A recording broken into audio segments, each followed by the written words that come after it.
Good morning students, welcome to স্বাগত educare. আমি তোমাদের সাথে স্বাগত স্যার। আজকে আমাদের এমসিকিউ ছোট্ট একটি মক টেস্ট থাকছে সামনে। বিভিন্ন রকম চাকরির পরীক্ষা, মূলত এসএলএসটি, সেটাকে মাথায় রেখে রয়েছে। তো যারা এই মক টেস্টটা অ্যাচিভ করবে তাদেরকে অবশ্যই কি করতে হবে, একটা খাতা এবং কলম নিয়ে বসে পড়ো, পেন কলম নিয়ে বসো, বসে কতগুলো কারেক্ট করলে আমাকে কমেন্ট করে লাস্ট জানিও। অবশ্যই যারা আমার এই ভিডিওটা দেখবে, ক্লাসটা দেখবে, অবশ্যই লাইক করো।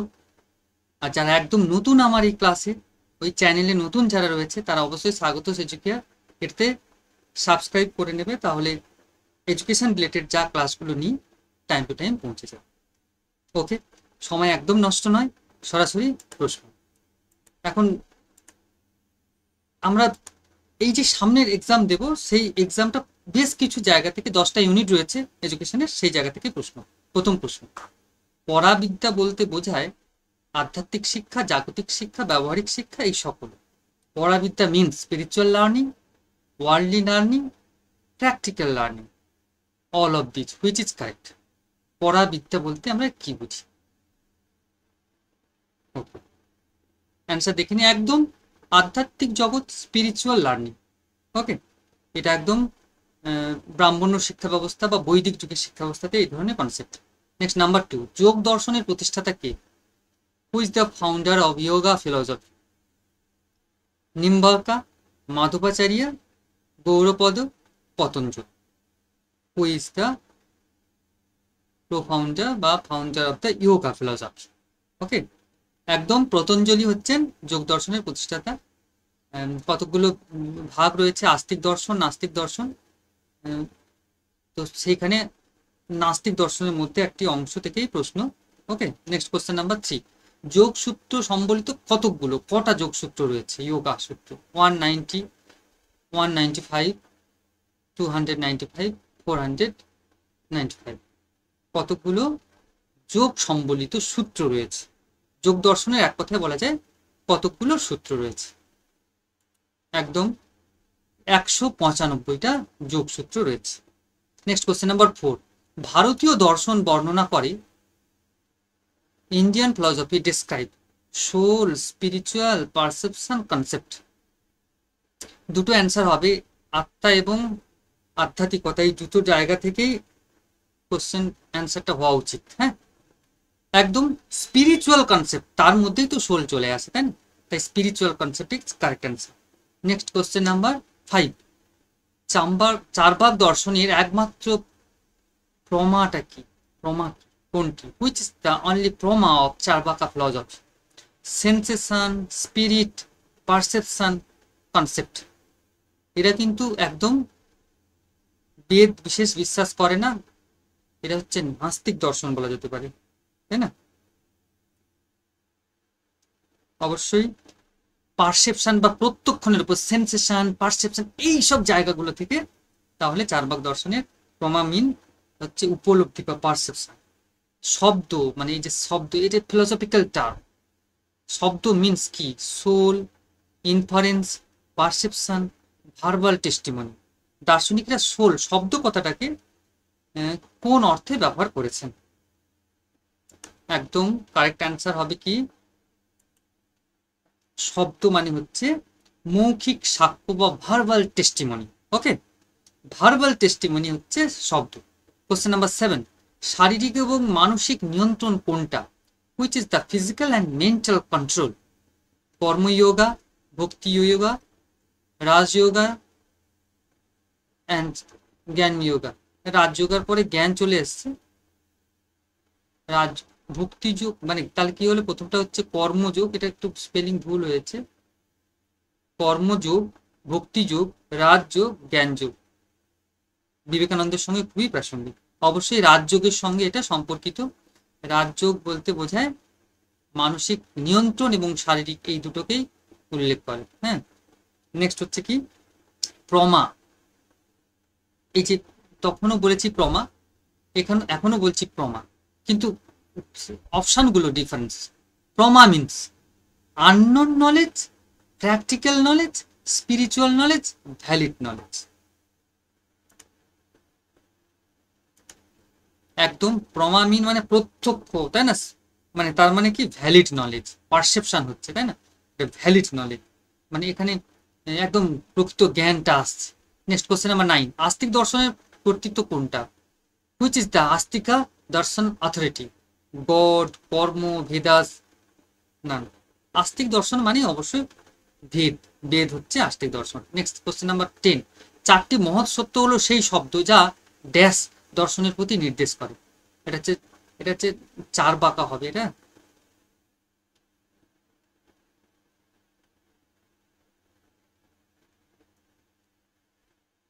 CHARBAK, চারবাক, বৌদ্ধ, জৈন আর হচ্ছে যোগ দর্শন। কোনটি চারটি সত্যের মধ্যে, মানে চারটি মহৎ সত্য সেই শব্দ যা কোন দর্শনের সঙ্গে যুক্ত রয়েছে? অবশ্যই বৌদ্ধ দর্শনের চারটি আর্য সত্য যেটা রয়েছে সেটাকে এখানে এভাবে বলেছে। হ্যাঁ, নেক্সট কোশ্চেন নাম্বার 11, যোগ সূত্রের কর্তৃত্ব কি? যোগ দর্শনের অথরিটিকে? পতঞ্জলি, কনাদ, প্রভাকর আর ভট্ট। যোগ দর্শনের অথরিটি বললাম, এর আগেও একটু বলেছিলাম পতঞ্জলি। ওকে, নেক্সট কোশ্চেন নাম্বার 12, নিচের কোনটি প্রতিরক্ষণ কৌশল? Which is the following is a defensive strategy বা ডিফেন্স মেকানিজম? ডেনিয়াল অস্বীকার, অ্যাকমপ্লিশমেন্ট, কোঅপারেশন, অ্যাটাক। অবশ্যই এটা ওই ফ্রয়েডের অ্যানালিটিক্যাল থিওরি থেকে আমরা পেয়েছি, তিনটে মূল পেয়েছি। তার মধ্যে একটা অনুষঙ্গ, অ্যাকমপ্লিশমেন্ট বা ফ্রি অ্যাসোসিয়েশন। কোশ্চেন নাম্বার 13, 1905 সালে বিনে ও তার সহকর্মী সাইমন বিজ্ঞানসম্মতভাবে যে নির্ভরযোগ্য একটি বুদ্ধির অভিক্ষেপ বা বুদ্ধির অভিক্ষা প্রকাশ করেন তার নাম কি ছিল? বিনে সাইমন স্কেলের নামটা কি ছিল? ইন্টেলিজেন্ট টেস্ট যেটা ছিল, রিলায়েবল ইন্টেলিজেন্ট টেস্ট যেটা ছিল সেটা কি? A metrical scale of intelligence, a material scale of intelligence, a metrical scale of emotion, আর teacher scale of achievement? None. নাম অবশ্যই ছিল, সবাই বুঝতে পেরেছে, মেট্রিক্যাল স্কেল অফ ইন্টেলিজেন্স এটাই ছিল নাম। মানে 1905 সালের যে বুদ্ধির অভিক্ষা তার শিরোনাম। নেক্সট, কোঠারি কমিশনের প্রাথমিক শিক্ষার জন্য কত বছর ধার্য করেন? How many years did the Kothari commission set of primary education? 5-6 বছর, 7-8 বছর, 9-10 বছর, 11-12 বছর? এক চান্সে উত্তর দেওয়া উচিত। এটা হচ্ছে 7-8 বছরের কথা বলেছেন প্রাথমিক শিক্ষার কথা, ক্লাস 5 থেকে 8 পর্যন্ত। 5, 6, 7, 8, সরি, ক্লাস 1 থেকে 1, 2, 3, 4, 5, 6, 7, 8, কেউ আবার বলেছে 7, কেউ বলেছে 8, এরকম ভাবে মোটামুটি 8। কোঠারি কমিশনের চিন্তাধারা অনুযায়ী 7-8 বছর।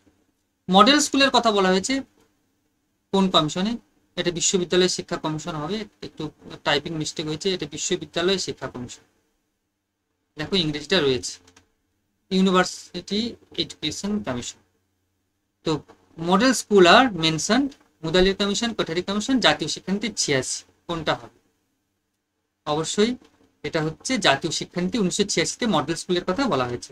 নেক্সট কোশ্চেন নাম্বার 16, একজন দক্ষ বেল পাঠক 1 মিনিটে সর্বোচ্চ কতগুলো বেল লেটার পড়তে পারবেন? 20টি, 30টি, 40টি, 60টি? সর্বাধিক তিনি কতগুলো পড়তে পারবেন? 1 মিনিটে 60টি পড়তে পারবেন। Next question number 17, A B C এর গড় কত? What is the average of A B C এ? আর মিনের ফর্মুলাটা আগে কি?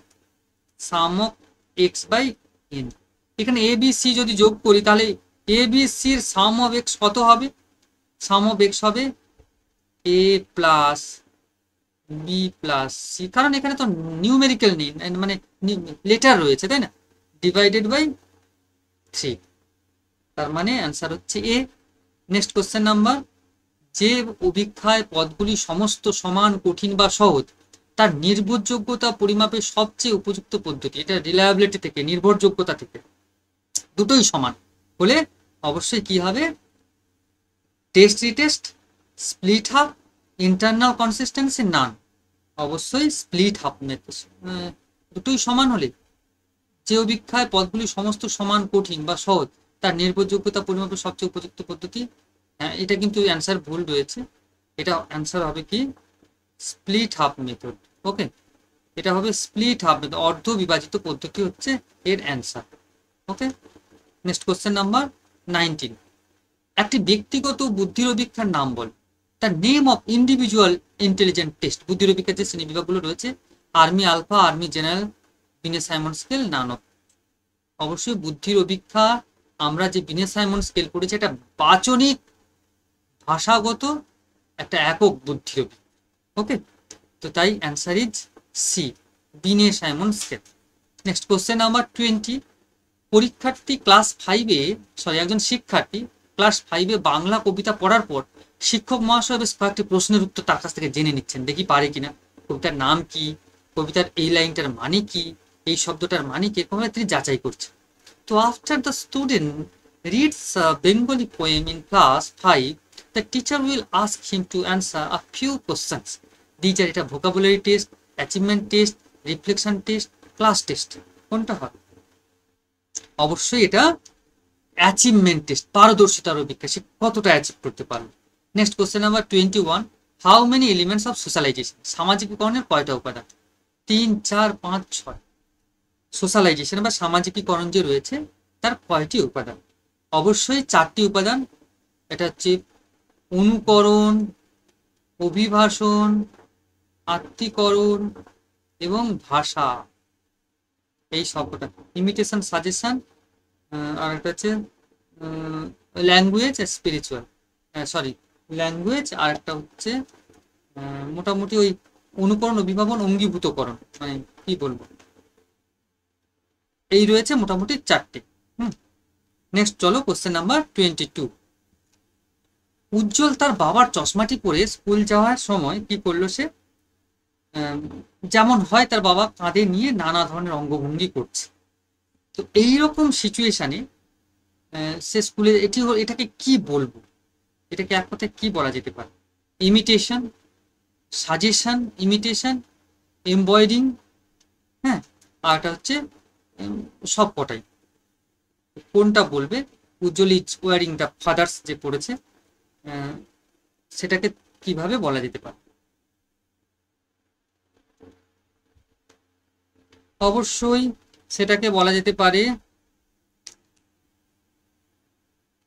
অনুকরণ। ইমিটেশন করছে, অনুকরণ করছে, তাই না? তিনি অনুকরণ করে করে যাচ্ছে। আচ্ছা, ওই যে অঙ্গীভূতকরণ যেটা বললাম, তার এই যে 4টের বললাম ইমিটেশন, অঙ্গীভূতকরণ ইংরেজিটা হচ্ছে আইডেন্টিফিকেশন। আইডেন্টিফিকেশন। নেক্সট হচ্ছে কি? নেক্সট হচ্ছে কোশ্চেন নাম্বার 23। অভিভাবন প্রক্রিয়াটি কোন বয়সের ছেলে মেয়েদের বেশি দেখা যায়? এটা ইমাজিং না, এটা হচ্ছে সাজেশন। ওকে, সাজেশন, অনুকরণ দেখা যায় শৈশবের বা চাইল্ড, শিশুদের বেশি দেখা যায় সাজেশন। অনুকরণ করতে দেখা যায় শিশুদের মধ্যে। অভিভাবন মানে অনুকরণ না, ইমিটেশন মানে অনুকরণ, সাজেশন মানে নিজে না চাইতেও কিছু কিছু প্রভাব অন্যের এসে যায় আর কি। সাজেশন, এই যে অভিভাবন, কৈশোরের ছেলে মানে শৈশবে এটা দেখা যায় বেশি। তাই 23 এ ইজ কারেক্ট অ্যান্সার। নেক্সট 24 রয়েছে কি? প্রাথমিক সহযোগিতা আমরা কোথা থেকে পাই? প্রাথমিক গোষ্ঠীতে, গৌণ গোষ্ঠীতে, অন্যান্য গোষ্ঠীতে, সামাজিক গোষ্ঠীতে। Where do we see primary cooperation? In primary group, secondary group, in other group, in social group. অবশ্যই এটা কোথা থেকে পাবো আমরা? এটা অবশ্যই